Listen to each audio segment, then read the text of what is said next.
Take on South Africa.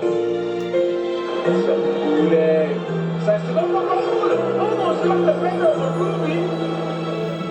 Chance here to fire. Oh, denied. Now, Tosca coming in for South Africa. Lion Foster still going. Oh, it's still off the line. What a chance. Brilliant defending. Loudest defending. High drama in the end. Both teams down again. Second horn. And he initially made a hash of it.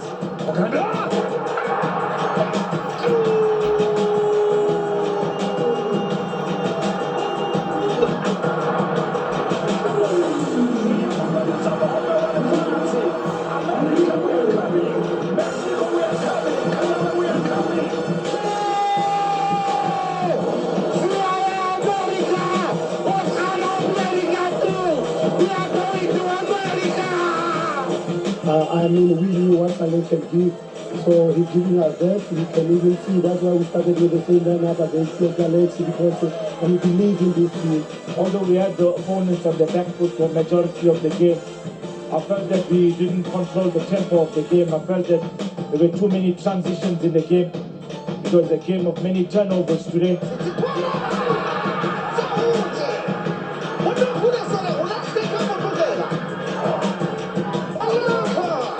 You know, we opened the game on a good way, we scored the goal, we have everything in our legs, but how we consider the first goal, I think first of all it's not real.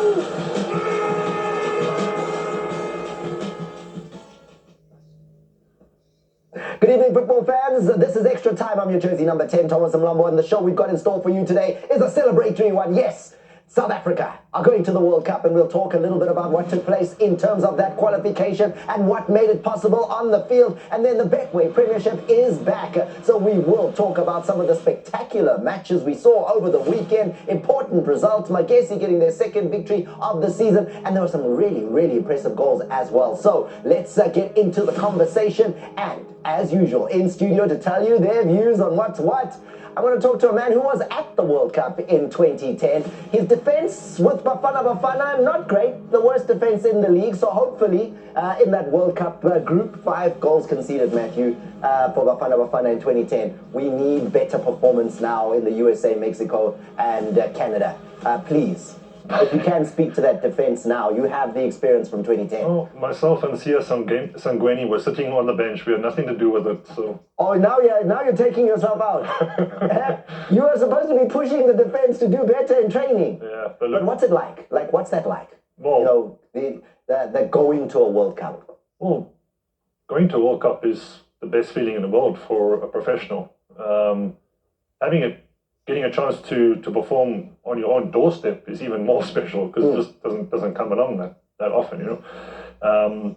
But the fact that we've really taken 23 years to qualify for a World Cup, you know, proper, by merit, that's been too long. And I just, from everybody, all the football lovers coming up to me asking me over the last 23 years, what's wrong with Bafana? At least now we have a bit of positivity to speak about. So I'm just what really... was your answer when they asked you? When they said, what's wrong with Bafana, what was your answer? I would say, how much time do you have? because there's a lot of little elements. There's pockets of excellence, but there's a lot of different, it's multifaceted, the issues that we experience. You know. What went so right? At the far post, it's the bold and the beautiful. What went so right, Pomodzo, Manenze, that gave us... You know, we walk different, man. You know, in the streets now, we walk different. We have that thing, you know. We're going somewhere. We're stamping passports. We're getting visas done. I think it has to start with the coach that we brought. I think the mentality of the coach rubbed off the players. I think the attitude of the coach and his mentality He brought a winning mentality to South Africa. Stubborn. He brought a mentality of he wants to rebuild.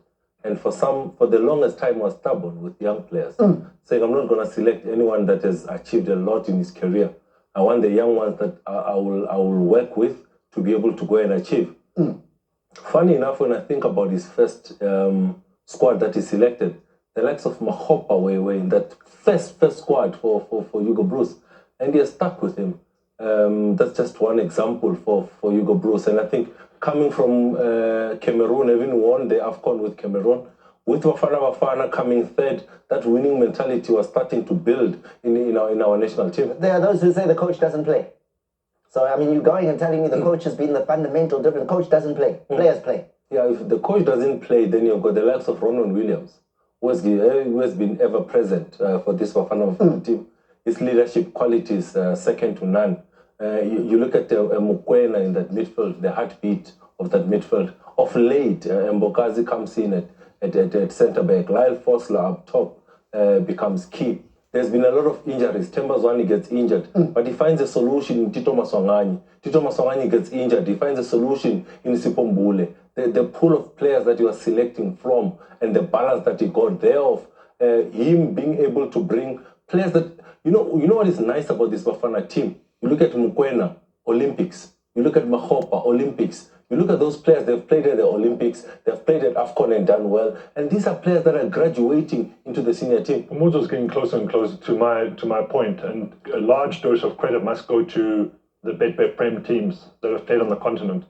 Sundowns, Pirates, Sekukune, Stellenbosch, who have been pushing as well, adding to the pool of talent. Obviously, the core of this team at the moment is Sundowns Pirates. They've done phenomenally well, and the experience of playing in those tournaments have put us in good stead. Lastly, as a man who's been in the Bafana setup, what do you think about the team manager situation? Look, first of all, we have to understand from leadership who was responsible. We can't just say... You now talk about the Mokoena, the 3 points, having him play when he was ineligible to play. Yeah, do you or I know who was responsible for keeping a record? You were in Bafana. Who was responsible then? Generally, at any professional team, it's the manager. Team manager. Team manager, okay? But I don't think you can blame the player, because that was under very special circumstances. The amount of games that were played, the amount of tournaments that he played, there was a number of years that had progressed. But we have to hear who was given the mandate of keeping a record. The president of the association is saying it's done. Behind us, we move. Why do you want to hear anything now?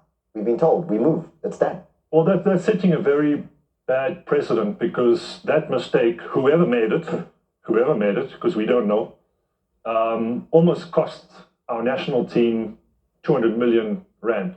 Because that's what it costs to get knocked when you exit the group stage in US, Mexico, and Canada next year.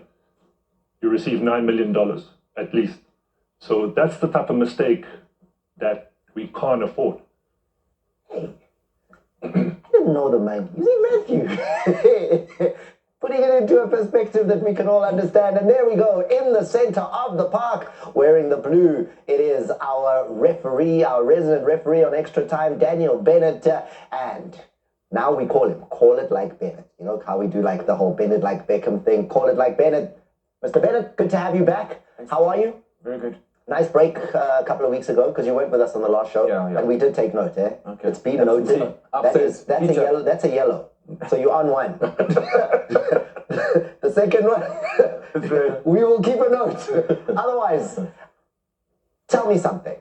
You know, I know today that you are part of having a moment with us, right? The moment where we go through our 30-second strike, and Daniel, you decided you're going to be part of us. So I'm going to start with you. And I normally rank, as you've done. You know, I rank, I go, this was the not good, this one is better, this one is better. Normally, Matthew Booth goes first, because normally his is not the best moment, right?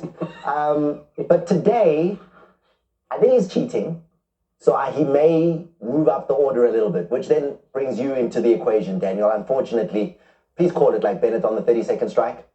Well, for my moment of the week, it's the first goal against Rwanda, and Bata took his chance. Good finish. luckily early on in the game, and I just think that let the pressure go. You know, with this ball that comes across here, he just latches onto the. This is a Paulus goal. There we go, and then he just swivels back around his left shoulder, top corner. You know what I was looking at the whole time that moment was playing? The ref. Like, because you're talking. And I don't know if we can look at that just one more time. Because the referee there is so close to the action. It's like there's another level of refereeing when you start doing World Cup qualifiers and things. I mean, watch again here. And I'm sorry I'm stealing your moment, but because you were speaking, I thought, let me just take a look at the ref. And you guys at home as well. Daniel, take us through how this referee is doing exceptional work. Well, these referees at this level are obviously very, very fit. They're training for the World Cup, and it's a 3-year program. But this referee is a very good reader of the game. He knows where the ball's going next. He knows it's going to come up there, and he moves out the way. So he's always on his toes. You see, he's always on his toes.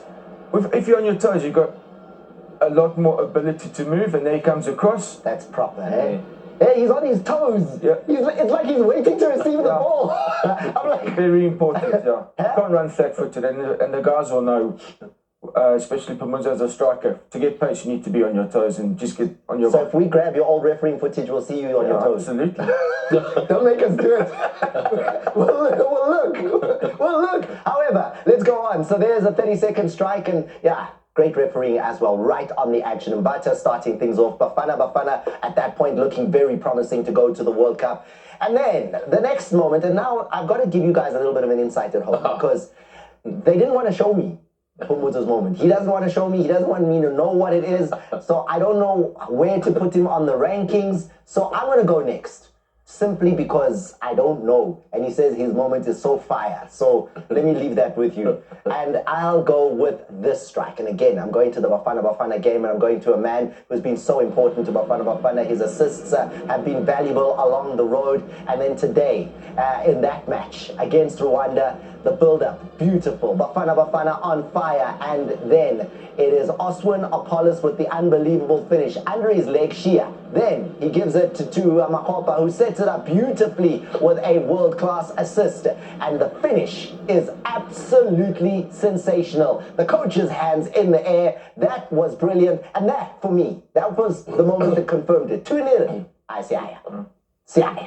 Here, I know there was a same for you as well. So that's my 30-second strike. Tell me what you think so far. It's the first goal with Daniel Bennett. If you like that one more and you think it was more important and it gave you that thing, then tell us about that on our social media, hashtag SSDski. Or if it's the one that you know already is the best one, I mean, you just saw Apollos' finisher, stunning cake, no chance for the goalkeeper. Then, Pumuzo, I'm going to let you go next. Matthew Booth is about to fall off his chair. He can't believe he's going last. He is. He is going to go last today. What is yours?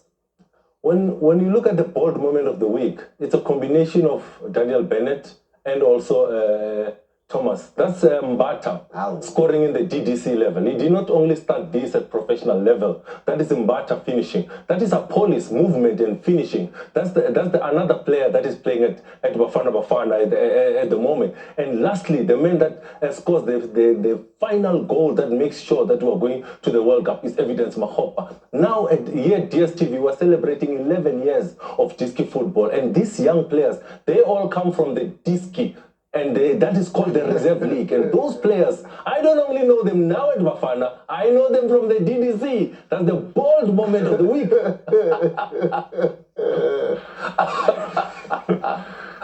No, you know what? When you see a player improving every week, starting to say the right things on television.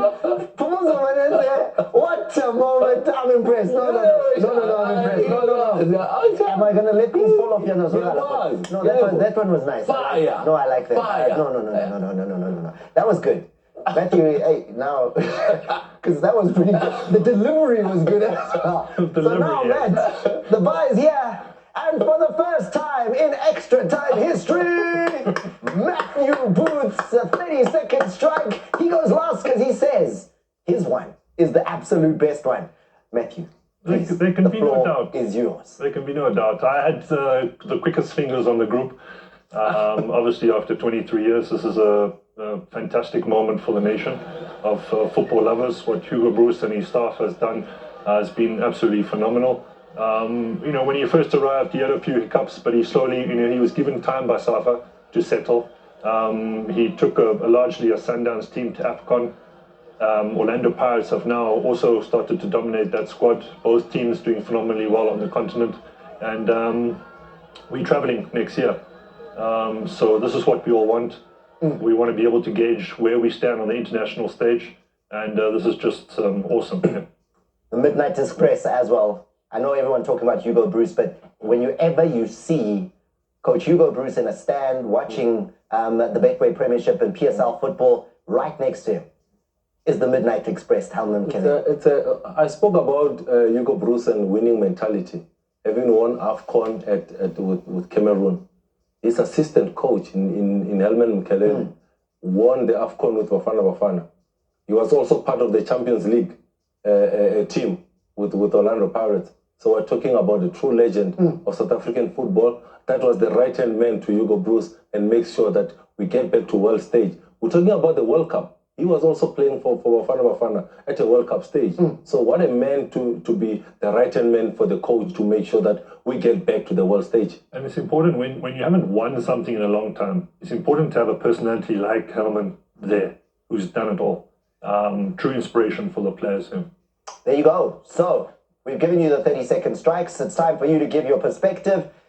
And if you don't choose mine, I'm joking. Matthew's one is pretty good. I mean, watching the coach celebrate and, take us to the net, that's pretty good. That's pretty good. And I feel still good about that. However, let's get straight into what is going on as far as our conversations in those matches are concerned. Zimbabwe was a surprise, right? That game was the 0-0. Bafana half-puff, did everything that we couldn't find the back of the net, and then the cards came. 2 red cards in that match. Yeah. Let's start with the first one. Call it like Bennett. Tell me, what happened? Musona sent off. Well, Musona was guilty of 2 yellow cards in the same match, which we all know 2 yellows equals a red. This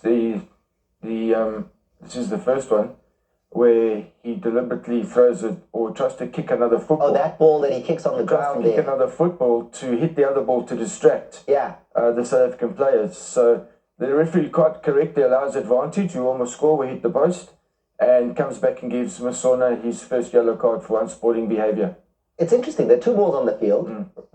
The throw-in is taken. And then Musona realizes that there's danger, so he tries to kick the ball to hit the other ball. That was his purpose, And then we go on, and he's now got that yellow card knowledge. Second one? This is for a clear reckless challenge. He just doesn't... Speed, intensity. There's contact on the back of the ankle on the South African player. There's the contact. You can see the speed and the intensity there. No ability to challenge for the ball. But the most important thing is the speed and intensity of this challenge and the contact on the back of the leg with studs on the ankle. There we go. He picks up the second one. At this moment of the game, you're thinking to yourself, there's a contact there. Yeah. See, and the speed and intensity is very high. It's going to do some damage here. So quite likely, second yellow card, red card off. So there he goes down. He gets the second. So much time on the clock, you're thinking Bafana going by. It was so quick, that first one. I don't know if we could just maybe look at that very first card and that incident, just take that from the beginning one more time and just have a look, because it's so quick to see that other ball flying across the floor and see how that took place. And Daniel, that's well spotted. And even for the referees to spot that, we see what you tried to do there, Musona, and you're trying to destabilize the game. If 2 balls can be on the field, as long as it's not interfering with play. But in this moment, Musona tries to make sure that that second ball on the field, he uses it to interfere with play, Daniel. So now, let's look at it one more time. And now keep your eyes on the ball. Oh, now what are we looking at here? This is the Mbakazi. All right, let's move on and have a look at what's going on as far as Mbogazi's cards are concerned. So he and Daniel, maybe we'll start this again for you just because I thought something else was coming. Yeah. But here, he picks up the cards. Similar situation, 2 yellow cards, red card. The first one, they're clearly holding each other. Now he pushes him. The Zimbabwe player comes back to interfere with him again, and they basically lose their tempers. Anyway, this isn't a red card. It's not for violent conduct. So the way the referee can handle this situation is give them both yellow cards to calm the situation down so it doesn't escalate. Then he obviously commits another 1 minute, 2 minutes. 1 minute later in the 90 plus 4 minutes. So no need. They obviously wound him up so badly that he had that reaction. And I think the second situation is a case for, I don't like saying orange cards because we don't have orange cards, but it's a clear, first there's when the ball comes out wider, there he has a go and he pulls the Zimbabwe player down, and then he has a proper go and shoves him to the ground. So this could be evidence for violent conduct, but I think the referee chose to manage the situation differently, and instead of a straight red, give 2 yellows, which equal the red in the end of the day. What did you think when it was happening? Well, at this stage, you must remember that we're desperate for a win. Zimbabwe have had a man sent off, so they're trying to spoil the game, you know, and you can see that... but he's being held on to. Yeah, they're trying to prevent the quick start, though, here, Thomas, you see. And this then escalates. And obviously, Mukazi must learn from this, but I actually don't really mind that kind of attitude, because he's wanting to restart the game quickly. He's wanting to win the game for South Africa. You know, this is obviously not acceptable, and he'll learn. You know, it goes down a bit easy. It's not that much of a push. Yeah, but when you got that sort of, first there's a swing as well, eh? So in the laws of the game, it's not just striking an opponent, it's also attempting. So, I mean, I think the push is... He's all over me, man. He's all over me. He's like basically got him in a choke slam.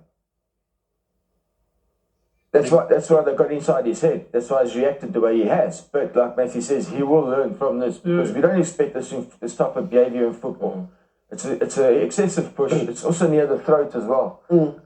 So anywhere near the face and throat area, I could just support it a straight red, but the referee actually, I think, managed it well by giving the second yellow, and then you thought that was straight red?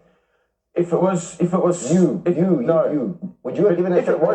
No, I would have given a second yellow. Okay. If I was on the field, but if the referee had given a red card direct, I could also support. It's one of those decisions where I could support it because we don't expect this type of behaviour in football. Mawanise seemed to get under Mbogazi's head because he's the first card and then he's the second card.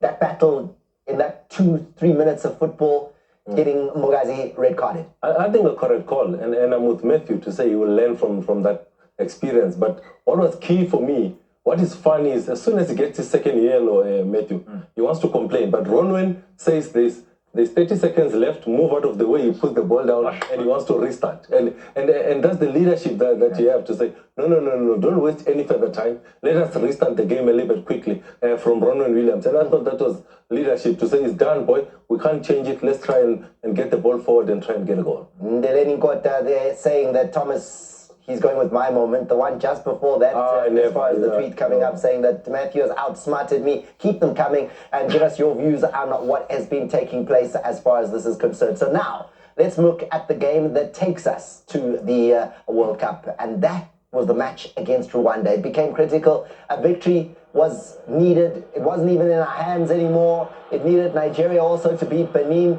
And then we start here with Apollos doing the work, the setup, and that assist going his way with that finish.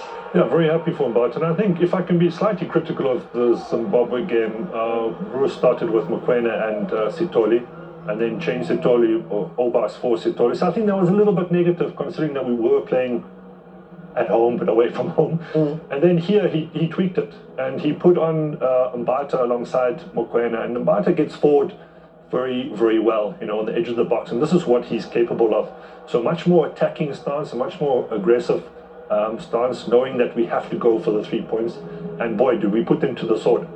And he absolutely gets all the laces through this one.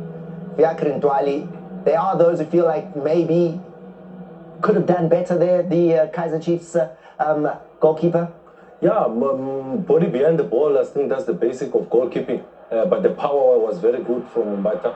Good movement from Apollos. Now here he shows on the left-hand side, pops out on the right-hand side, popping in between the pockets to receive and link up play. I thought he was excellent. Does well to hold his run, to stay onside, but a great save by Ntwali. Fiakre Ntwali coming up with a save here. Then This is the goal, your 30-second strike of the week. Unbelievable finish. Yeah, I think this is what we did so well, was work that ball across the edge of the box, with ease, finding the pockets. And I think Mahopa, to be honest, was dropping that down for his left foot. A little bit of a heavy assist. You said assist. I don't That's an assist. So. Yeah, it turns out to be an assist. Not turns out. Delicate touch there. Thank you. He's putting that down for his left, Thomas. You can argue all you want. But nevertheless, Apollos, I mean, the fact that he's able to shape this around the defender who's so close to him with that outside of his foot, that technique is sublime. But I think also what's Apollos is looking and doing well right now is he knows that if he just sticks around Mahopa, we've seen it even in the leagues, be around Mahopa, and a ball is going to come from feet there, you're going to pick something up as Mahopa scores here. No, he returns the favor. That is Apollos. He scores from a Mahopa assist. He gets a set piece, delivers it well onto that near post, raises the highest evidence. All that ball needs is just to redirect it on target. And Mahopa does that very well. A good finish. And that seals our ticket to go to America. And what a performance by Bafana Bafana. That's the football side of things. Do we know what's going on with the referees? Do we have any that are likely to be headed to the World Cup? Have they come with that list? Anything happening around there? They select the list probably towards March before the World Cup. They'll still be going through their progress, their program. It's like 3 years long. They have confederation courses. They go to Switzerland. They go to the actual countries just to acclimatise. So that decision will probably be made by March next year. And I think, if I'm correct, Abangida Tom is on that list still. And now FIFA will just do all the breakdowns, how they performed over the 3 years, fitness tests and tournaments. Is it difficult, though, with the fact that we don't have VAR in the league, for our referees then to be considered for a World Cup? Not really, because all the confederations have to have same representation, and we're not the only country on the continent that doesn't have VAR. So that doesn't hinder anybody's progress to get to the tournament itself. All right, there you go. So we look forward to seeing if we get representation as far as our refereeing staff here in South Africa are concerned. However, we're going to a quick break. After the break, we're going to be focusing on the Betway Premiership. There were matches that took place, plenty of goals, excitement, and late drama. Stay with us.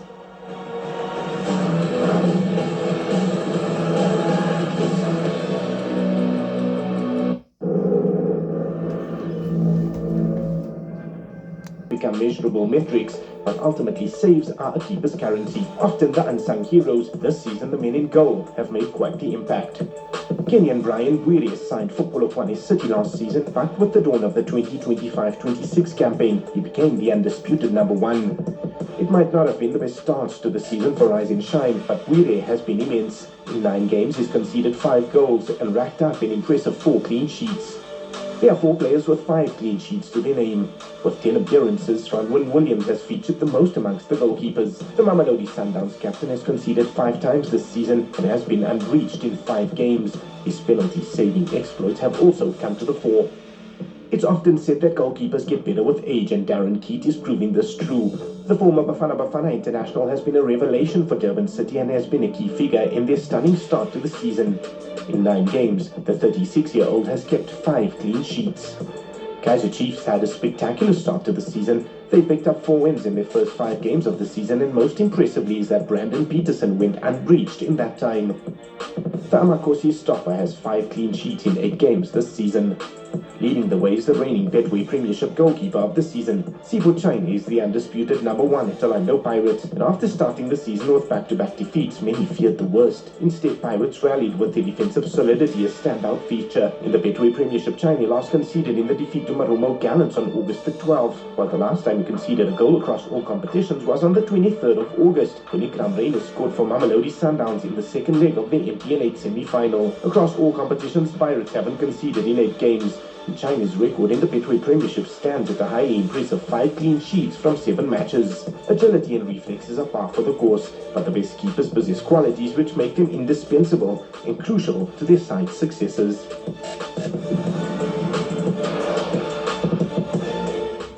Midweek action coming your way. Huge encounters to look forward to in the Betway Premiership, and we're bringing them to you live on your World of Champions now. Let's focus in on what took place over the weekend as Richards Bay and Orbit College took each other on.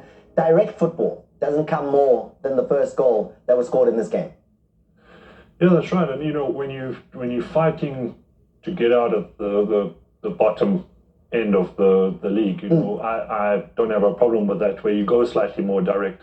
When we're actually talking about goalkeepers, I think in the EPL there's this trend for goalkeepers to go slightly longer as well now. And I should imagine soon the Bet Prem will also do the same. Just getting it out of danger, getting it up the field to where it counts most. And yeah. I mean, it's like 2 touches and it's in the net. Yeah, that's right. Then it comes down to Wagaba. He gets a great touch on, forward. No. And the cross from Muleleke. And this is the life of a little cross in, because he's got to weight it and curve it to perfection in between 2 defenders.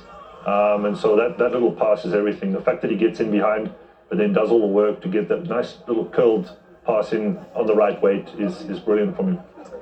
Letabo Mudumoyeng, first goal of the season. That's how he did it. The bold. Let's take us through the tactics and trends. You know my tactics, man. Good net. I'm gonna go, Thomas. It's a delightful goal that they score. But there's a lot of coaching moments that I want to highlight when we go to the tactics and the trends, because it's not just a long ball. You can see even the way that Nkomo goes to the bench to go and celebrate, because it's something that comes from the training ground. And when we go to that moment to show the illustration as to what is it about, it's a direct ball, yes. But I'm pointing out to Mtetwa here. He can see that Wadwaba is in a good position. He sees him, he points at him. Now look at the pocket of space that Wadwaba has picked up in this moment. I'm asking myself, why is Mtetwa not going to address him? Now you look at the back 4 that is correctly positioned in this moment. Nkomo is about to take that long kick. As soon as he takes that long kick, good first touch coming from Wadwaba. The hand of God is on Mutimulne. He's going to go on and score the goal in this moment. He is thinking he's in good hands. It's 3 versus 1. Now look at the space that Muleleke has looked at. I'm spiraling Muleleke because he's going to use that space very well from the pass that is going to come from Wadwaba.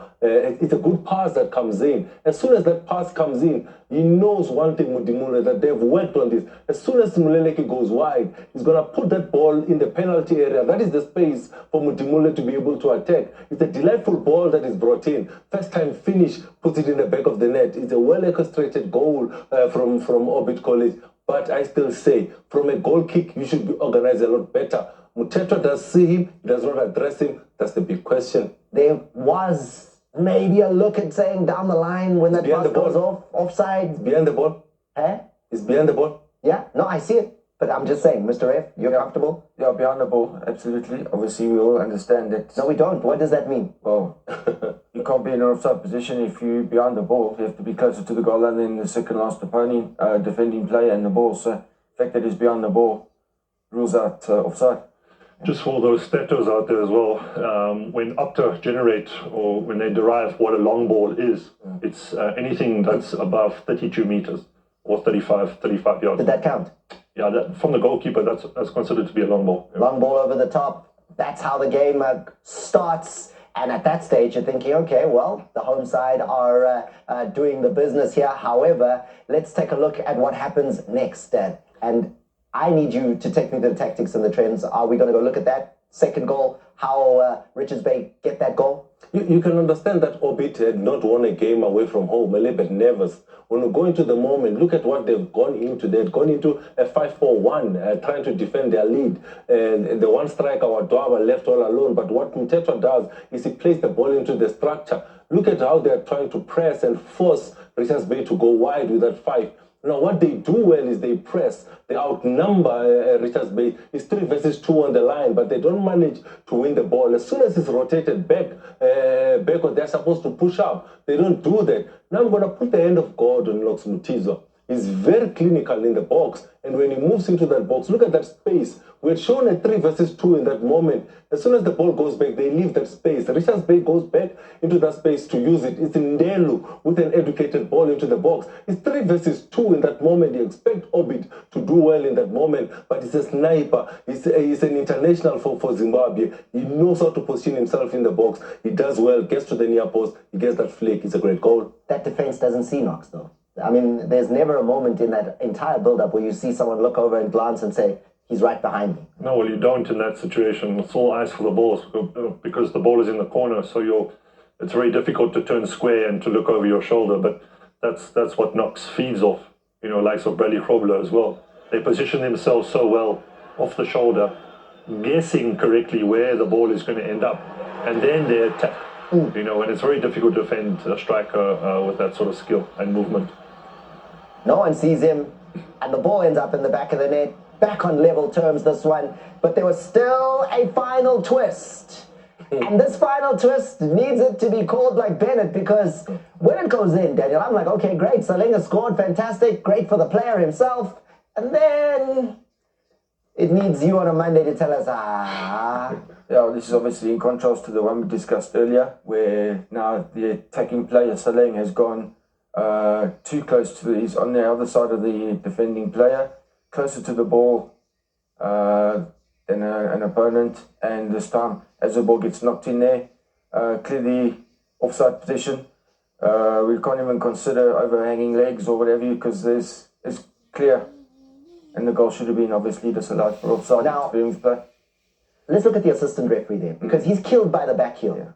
Daniel, the back heel, the assistant referee, and if you keep an eye on the very far part of the corner of the screen, he's leaving because he thinks the game is going away. And then the back heel, and suddenly doesn't even have a chance to get in line with that last Well, cross. this is obviously why he's not got the decision correct. But, as assistant referees, you have to be agile. They actually have an agility test. Look there. He's going. Now He's in the right position right now, because he's in line. As we know, we have to be in line to pick up the offside. So there, boom. But he needs to adjust his position, be on his toes. On his toes. They do agility tests. In their fitness test, there's an agility test. That quickly? Yeah. Just one pass. How are you going to make up the ground? Their fitness training has to incorporate agility. I don't know what kind of agility you need to make up top turn assistant and then referees sprint in the and world then are still be able to see and be in Top line. assistant referees in the world are getting into that position. Nah, come on, Dan. No Promise way. I know. Anyway, that's how the goal goes into the back of the net. Saleng opening his account. Yeah, and it just shows, Bukiso, you end up with 39% possession. You have 3 attempts at goal, and 2 of those are goals. So it just shows you don't need all of the possession to get results in this league. But especially away from home, I thought it was a good performance for them. They take the lead, then they concede, then they still keep knocking. Even though Saleng scores from an offside position, is clearly ahead of the ball when that ball is played in, but he's still in the box. They're still playing the cross, similar to the first goal. It's a ball from Muleleki across the goals, and Mudemo is there to score, and this one is the same type of pass from the right hand side once again. We had a Durban derby, and that was the one that saw Amazulu hosting Durban City. There's lots to talk about in this game. You could go back to the history as far as the coaches are concerned, with Gavin Hunt and Arthur Zwani, and they were tying together at Kaizer Chiefs, and the student and the master, and then this man here in Pule Eckstein. I mean, he is finding some of the best form he's had in PSL football at Amazulu. Yeah, they had an embarrassment of riches last season in the 8th position. There was strong competition with Human, also Ethan Brooks and Extian. And I think he's flourishing now. There he is again. He's flourishing now that both of them have left. He's taking on that responsibility himself, and we're seeing the best of him. And he's doing more than just being a player who can, ignite the midfield. Against Chiefs the other day, they had him basically playing as a holding midfielder. Yeah, he's more of a senior player now. I think introduced to us as a young player at Kaizer Chiefs, as a 10, more of a skillful player, gone overseas, came back, now a little bit deeper in an 8 role instead of a 10. And what he's doing well and what he has improved on is his defensive work. When they don't have the ball, he's now assisting the team defensively, the ability to shoot from far, the ability to link up the midfielders and the striker. He's doing well under Azwani. You know what fascinated me in this game? Before the game, the statistics are telling you Durban City are the set-piece specialists. No team in the league has scored more goals from set pieces. You don't even mention Amazulu. And then, last moments of the game, and it's Khadeve's set piece, and guess what? It's the team that you didn't think would score a set piece that comes up with one. Well, Khadebe didn't put this in with great pace, but he's put it into a fantastic position with a lot of dip. And Tariq Phillies, for me, had a fantastic game. He had 7 passes in the final third. He got forward very well. His passing accuracy was 91%. You know all the centre-back stats. Absolutely. Name another one, name another. But yeah, no, this is a great header because he just has to, Darren is almost, his body weight is almost going to the far post here, and he has to readjust quickly because Tariq has just flicked this in to the roof of the net. Bit of credit as well to Arthur Zwani, the man taking the set piece, and Nkosakana Khadebe was a sub brought in. He comes off the bench, and what advantage does Amazulu have? You have the height of Mutetwa to aim for. You have the height of Allen. You have the height of Felix to aim for. So the man that is taking the set place has got all of those options to be able to find. And when you look at those three players that I'm counting, very good aerially. And in that moment, Allen peels away to create the space for Felix in the far post. He does well to put it in the back of the net. Let's move on and take a look at the moment here that a lot are looking to get Daniel Bennett's perspective on. There was an appeal to say, Mr. Rev, penalty. Did you see it? What did you see? Well, I saw an offence for sure, a reckless challenge, but the offence unfortunately happens outside the penalty area. There's a contact. Referee's in a good position to see it. There's nobody blocking his view. The defending player does not play the ball, plays the man in a reckless manner. But nothing is given. Nothing. Nothing. Even a free It's a kick, game yeah. to play on. Yeah, play on, but decision should be direct free kick, yellow card. But definitely no penalty. There was one or two appeals around the field. Yeah, Outside the box. It's a matter of fact decision, and it's either in or out. You can't argue it's outside the penalty. But then how is it not even seen as a foul?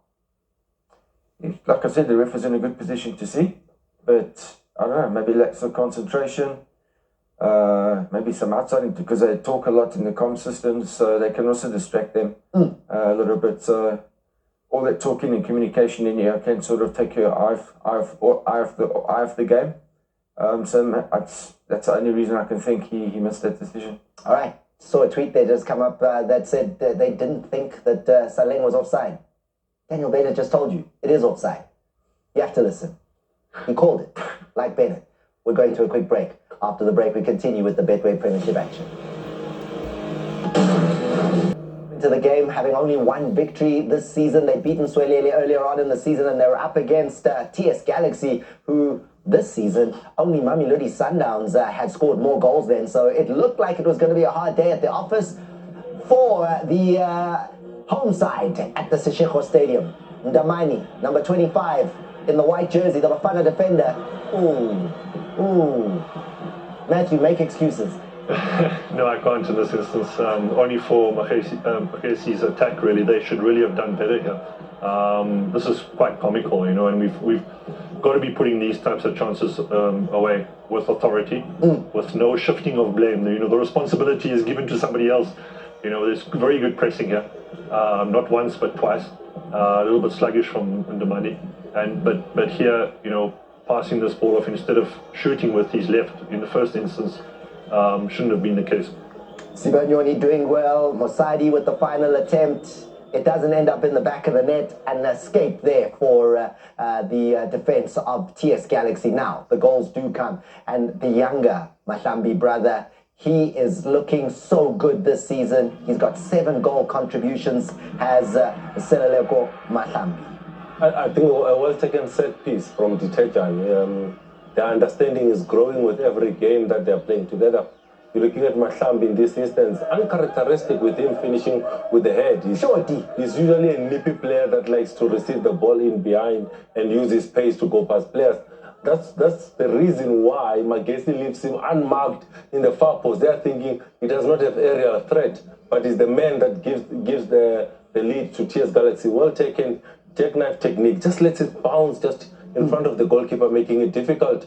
Goal number 5 in all competition, to go together with the 2 assists, is 7 goal contributions. He didn't need aerial ability. I mean, he didn't even get off the floor. He was literally nobody marking him, nothing. You want to tell me when you're picking up in the box, Matthew, and you see somebody of Thomas' height and they're outnumbering us, you don't pick him up. No, so Thomas, that's why they don't pick him up in the If box. it's Thomas's height, you just do it. But you might have thought that was a bit of a soft goal from Chibuzezi getting caught at this near post, but in actual fact, there was a slight deflection. I forget who the player was. I didn't quite see him. The player on the ground there took a big deflection. So now, Daniel, there was huge complaints on the second goal. Adnan Bogdanovic, TS Galaxy coach, feeling that Ndamani fouled, that there should have been a free kick given. There's no way this goal should have stood. We need you to give us the assessment on that one. Well, this is a tricky situation because obviously the player that goes down and there's a clash of heads. But if you look at both players entitled to challenge for the ball, and the ball is able to be challenged for. So therefore, no foul, even though the player does go down. If you reverse the situation and the attacking player goes down, now we're now given a penalty. So you've got to treat both sides equally. You see there's the ball played. And these things happen in football. You can have accidental head collisions. That's clear. There's a challenge for the ball. I think the ball actually gets played. The player in blue cannot stop in midair. That's my issue. So these things are going to happen. If you watch number 25, he gets straight back up again. So for me, a perfectly legit goal. Accidental head collision. But Daniel, if I can play devil's advocate here, are the referees not supposed to blow the whistle as soon as they see a head injury? Serious head injury. Only serious injuries. The referee's only obliged for. So you would never stop the game when there's an attacking phase either, unless it's really, really serious. The player starts moving while he's on the floor, so clearly there's no concussion. So the referee chose to play and award the goal, which I think is correct. Well, there he is on the ground. You're saying at that moment, no need to blow the whistle. He's moving around there, he's moving, he's rolling over. So it's clearly not concussed. If there's movement, it's a hint that the player is still okay, not too serious to stop the match. There you go. The goal coming up from Mokoni. And we have looked at it. And Daniel Bennett saying no reason for the game to have been stopped there. Absolutely perfect in terms of the challenging for the ball. Then the winning goal comes. And this is how Sibanyoni does it. Magesi coming back from one down to find the net. And in the 80th minute, take all 3 points. This is one of the most attacking performances from Magesi team. You know, they had 14 attempts at goal, 8 on target.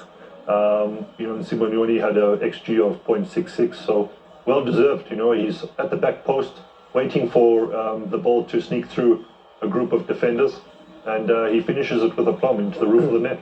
Great goal. I think one thing that Maduka brings, but look at Ditejani's effort from the opposite end. He tries his best, Ditejani, to try and prevent the cross from coming in. He lunges in at the last minute. I just feel sorry for players that work this hard and end up not getting the result. It's a delightful ball from Chiramadare, who's coming off the bench to be able to give that assist. And on the far post, Sibanyoni says, I'm going to make sure this is my daily bread. This is what I look forward to going into the game. He leans forward, makes sure he does not rise. Good assist by Chiramadare, but on the far post, Sibanyoni makes sure that Maduka's team gets maximum points. One of the key players in the Carling Cup last season, Chirambadare, as Magesi went on to win it, and you can see when he comes on what a difference he makes down that left-hand side for him with the assist, Sibanyoni scoring. Now, let's go on to the last game of the weekend, and this one had passion in it. It had so much in it, and he even had a fantastic interviews at the end as far as the coaches were concerned. Gallant's Chipa rock bottom of the log, and it is that strike that puts them in real trouble. Oh, Sitole scoring. What happens? Yeah, I was very impressed with the way that Lafitte had set up his team. He absolutely murdered Chipper in the first half, and the first half only, you know. Chipper did come back into the game in the second to a certain degree, but here the rotation of Ndlondlo and Pambaniso, you know, out wide was really great. Matlong and Mabuza tucking in, and they got in behind Siabi and Mosele on a regular basis, causing that sort of damage. Big deflection, no chance for the big man in goal. Nwabali, the Nigeria international, is also got other things on his mind. Obviously, his big encounters coming up next month when it comes to the playoffs for the World Cup, and he'll be looking to be ready and sharp for that. Here we look. Madingwana does well with the assist here for Evanga's goal. And we have to look at how in that corner flag he controls it with his head, the ball. Alele Pansi. I think a lot of work done by Madingwana. I think he loses his footing and he uses his head to keep the ball in play. A delightful ball that is being played into the box. But the first touch of Ivanga, he sets himself up nicely and he does not even go for part. There's Madingwana, he loses his footing. He says the ball can't go out, he uses his head. He still finds the composure to find Ivanga. But what I love about Ivanga, the first touch is to set himself up. The keeper comes out, He does not go for power. He goes for placement. It's just a lob over the goalkeeper, and he opens his account with his return to Chippa United. That is Ivanga, a well-taken goal. Then, at the death, what a header. That celebration reminds me of Emmanuel Adebayo. He's up the field and he's headed all across there to celebrate with his fans. Yeah, the 19-year-old Cote d'Ivoire player, Agnukoy, Heroin, scoring on debut. He had a fantastic game, by the way. He's a teenager? Yep, 19 years, and yeah, getting up high. I think, you know, Chippa were quite happy to run down the clock. They were time wasting. They were happy with the point, and I think, and Nwabali makes an error here coming off his line. If he had stayed on his line, that would have been a simple two-handed catch. And I suspect the defenders were looking at him coming off their line. Nevertheless, they should have challenged him more than they did. Bright future. Orioni gets up there, the 19-year-old, as Booth points out. Great header. All of the points. And last minute, never give up. That's the message there. I'm just not happy with the defending from Chippa United. Look at the time on the clock. The goalkeeper comes out. He's not getting a touch on the ball. You ask yourself, what type of marking are they using? I see them using mixed marking. There's some players that are man marking. There's some that are zonal. So the keeper is well protected. When the keeper comes off his line, he has to get a touch on the ball, and he doesn't. Post-match, look at and listen to this. Frustration from coach Luke Amel. And if you also look at what happened as far as the Champions League is concerned, maybe an insight, because we couldn't see what happened with Orlando Pirates against St. Eloi Lupopo. Luke Amel is the former coach of the club. He brings that even in, talking about Lupopo and their strengths in his post-match interview. Take a listen to this. You go into another long break before you meet Amazulu. Will this be a good time for you, or do you feel like it's going to kill momentum again? No, really, I like to play it myself. We are working. I think the boys just show everything in the second half, like I said. And unfortunately, again, lack of concentration on a set piece at the last minute. You know, I didn't concede one goal last season with Lupopo. Not one goal on set pieces. Not direct set pieces, not indirect set pieces, no corner. Didn't score. We didn't concede one goal on set pieces. Here is certainly the third or the fourth one. It's unbelievable. And we are working on it. We are working on it, so. Hard luck, coach. All the best for your next game. God bless you. That is an unhappy coach. Not happy with how they're working with the set pieces there. Well, if you remember how they gave the game away against Polokwane as well, you know, it must be very frustrating for a coach last kick of the game, especially playing away from home. And again, you know, you've put in that work during the week. You've warned them about their deficiencies, and they don't hear. You know, you would expect your more experienced players, like in Nwabali, to have a calm head. You would expect your central defenders to get more of a stronger challenge in, so that you secure at least a point, especially when you consider where they are on the table. So that's what took place. Now we've got the clubs that were in action in continental competition, playing their football in the midweek right here on your World of Champions. This is what you can look forward to seeing. Kaizer Chiefs, they will be up against Swelele. Huge match there, bold for Swelele. Yeah, it's a huge game for both. I think the co-coaches at Chiefs have to turn things around. I think they did well when they took over. But since being announced, they have not found the joy. I'm happy that they are playing at home. They will be looking to find the joy, but CM is not going to make it easy. Pirates, on the other end, coming from a disappointment on the continent, they would like to bounce back to winning ways, but Putti and his boys are not going to make it easy. Yeah, and then we've also got Stellies in action, as they also will be in action midweek and then have to go into the CAF Confederations Cup over the weekend. They also got a draw up in Equatorial Guinea. It was Mamelodi Sundowns that were successful on their trip to Nigeria. Booth, your former club. Yeah, Matthew's getting off to a fantastic start, using the skid of the ball off that AstroTurf, slotting that nicely, and then Peter Shalolile, you know, holding off the defender, doing well, realizing the keeper's off his line, and sneaking in on the far post. Great start from Sundowns. A great build-up play. For me, I love Kuriso Mugao, the best right back on the continent, brings the ball back. Miguel able to find the goal, taking away that negativity around him. In the first game where he got the red card, he gets his opening goal for for Mamelodi Sundowns. Good setup this time. Saleh says, I'm not going to be left out. Yeah, no, great. You know, the Risinho redeeming himself there. Nice little assist. They did concede quite late on in the game. Not much to worry about, although, you know, that's typical. Good striking, shaping for the far post, and then putting your laces through the defender's leg, catching class goalkeeper off at his near post. It's a great goal from them. The goals continued to come with Matthews, Shalulile, Risinho, Arthur Sales, and Ntabeleng, the new man, finding the net. That's also good for Sundowns, that new signings, now blooded in the Champions League, they are on the score sheet. Yeah, I mean, it's introduced to the culture of Mamelodi Sundowns in Tabele. First game, getting an assist from Mutiba in that moment. Mamelodi Sundowns make it 5. I think that game is dead and buried. For Chiefs, they got it to do at home, no damage done away. For Stellenbosch, again, no damage done away in Equatorial Guinea. Orlando Pirates, though, that will surprise. 3-0 against St. Olwalo Popo. That's huge task over the weekend at the Orlando Stadium. Huge results. But if you look at the attacking options of Orlando Pirates, I wouldn't put past them to turn that over come their home game. It's not over. Not over. There you go. So thank you very much for being with us on the show here. Matthew Booth, appreciate it. Daniel Bennett, as well, always great insights from the refereeing perspective. And at the far post, it's Pomoto, the bold and the beautiful Manenze. I'm your jersey number 10, Thomas Mlambo. This has been Extra Time. Thanks for being with us, and see you with the midweek action on Wednesday. Wow, it's going to be spectacular.